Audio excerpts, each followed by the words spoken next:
So this is the unicorn theme party that I designed for our daughter. So she's celebrating her 7th birthday and she wants a unicorn theme party.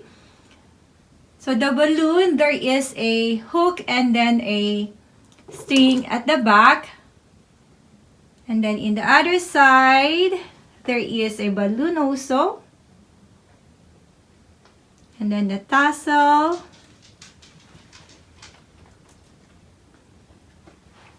So that will be a backdrop to everyone who wants to have a picture.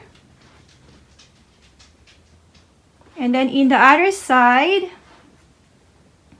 I bought the backdrop in Amazon. So it's a unicorn.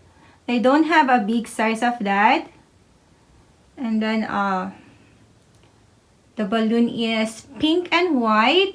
There is a string and hook also that hold the balloon.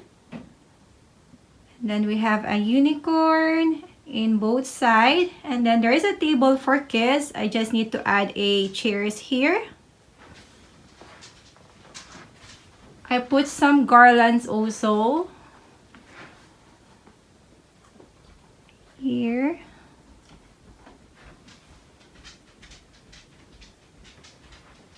And to complement the theme,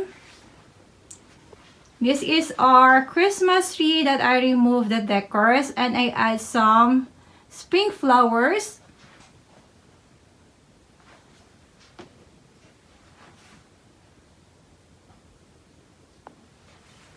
So I bought the flowers in Michael's during the $5 grab bags.